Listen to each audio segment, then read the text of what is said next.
Hey everybody, this is Mr. Beckstrom again, and today we're going to be taking a look at Chapter 7, Section 2 on interest. We'll be looking at a couple of different formulas involving both simple interest and compound interest, and we'll talk about the differences between them and also look at some formulas on how to compute those. So let's start. What is simple interest? Simple interest is the amount of interest that's paid only on the principal.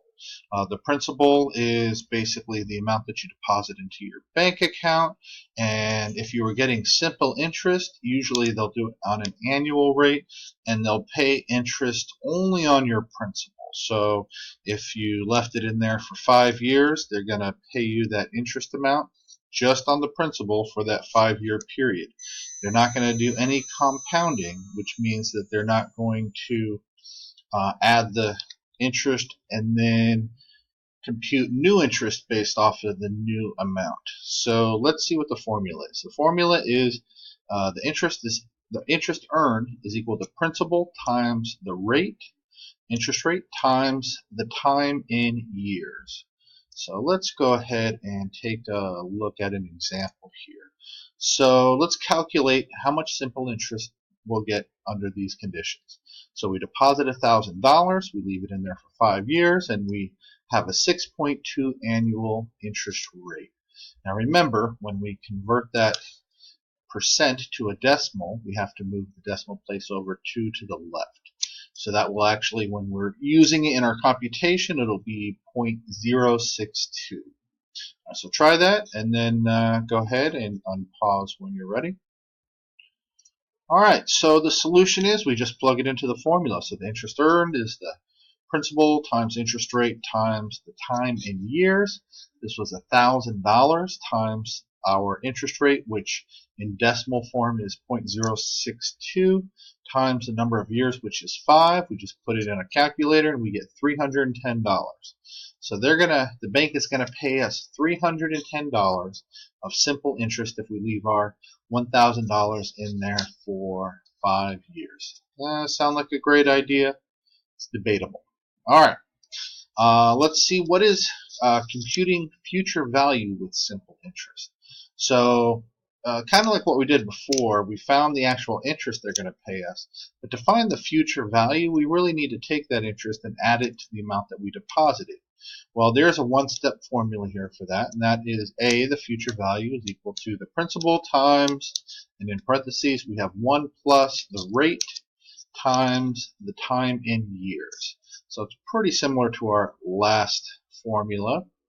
And what we do is we just plug it in and see what we get. So try this one here. Compute the future value with simple interest. $3,500 deposit, 5.4% annual interest rate, and 18 months. All right. So the solution, first of all, T is in years, and they give it to us in months. So we can actually convert months to years by using a unity fraction like we had learned in the earlier chapter. So 18 months times 1 year over 12 months, that's our unity fraction. Months cancel out. We're left with 18 over 12, which is 1.5 years. So I can substitute 1.5 years for 18 months for my formula. I plug it in there. Now remember to do what's in parentheses first. So we have an addition in there and we have a multiplication. And remember, multiplication comes before addition. So we'll multiply the 1.5 times the 0.054, and then we'll add that to 1. And then we'll take that sum and we'll multiply it by the 3,500. And we should get $3,783.50. All right.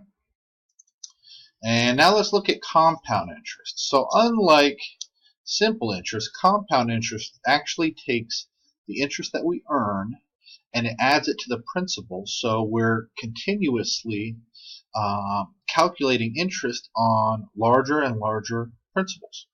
So let's take a look at the formula and see the new variables that we have here. So the interest that is paid on principal plus previously earned interest is called compound interest.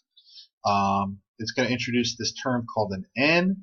An N stands for the number of times per year that we compound. So let's go through the main ones. So annually, that would be once per year. So N is equal to 1. Monthly, it would be 12 times per year because there's 12 months in a year. If I said it was compounded daily, it would be 365. That would be our N. If I said compounded semi-annually, that's twice per year, so my N would equal 2. So N is the number of times per year that we're compounding. So here is the formula. They have a little bit different of a formula in the book. They use an M there, and then they use like a total number of periods. It's kind of different than what most books actually have. So I would like you to learn it this way. If they ask you some questions in the book using the slightly altered formula, it is around page 464. And just let me know if you have any questions on that. All right, so example number 3. Compute the compound interest. $15,000 deposit, 2.1% annual interest, 10 years, and we're going to compound daily. So that should tell you that our N is equal to 365 because there's 365 days in a year. So take a second, see if you can figure that out. Alright, so what we do is we just plug it into our formula there. So that's the principal times 1 plus our interest rate divided by our N, which is 365, to the power of N times T, which is 365 times 10. Now, you got to be careful putting this in your calculator.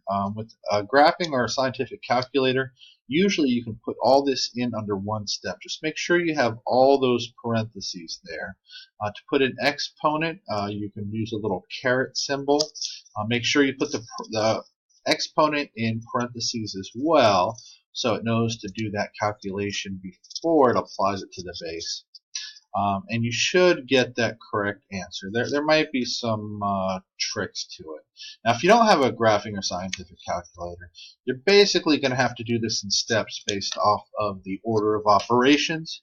So we really need to figure out parentheses, and then exponents, and then multiplication, and addition last. But we have some nested operations here. So this is generally how you're going to do these. First, do this N over T here. You'll get a value for that. And then you're going to take that value and add 1 to it because we're doing everything in this parenthesis first. Then you're going to take that sum and you're going to take it to the power of 365 times 10, which is 3,650. And then you're going to take that entire product or exponent value, and you're going to multiply it by the 15,000, and you should get the same amount. Alright, so last thing, exponent property of the log function, and this is something you have to do when we're trying to solve for the exponent, when the variable is in the exponent. So what this says is that if we have a log with some base raised to a power, we can take that power and pull it out front here and multiply it by the log of just that base. So we can use that to get our variables, usually get our variables out of that exponent so we can solve for them. So let's take a look at an example here. So let's say you were given the problem 2 to the x is equal to 64. How do we solve for x? Take a second, try it out. So what we have to do here is we have to recognize that that variable is in the exponent position. So we need to get it out of there. In order to get it out of there, we need to put it in logarithmic form. One thing you can do, just like you can multiply both sides of an equation by a value, you can take the log base 10 of both sides, and that still keeps the equation intact. So in this case, we're going to take the log of both sides. Now we have this here, where this is log to base 2 to the x power. Since that's in log form, we can pull that x out front like we did here, and now we have the x out of the exponent. The last thing we do is we divide both sides by log base 2, and I get x is equal to log of 64 over log of 2. You put that in your calculator, you should get 6.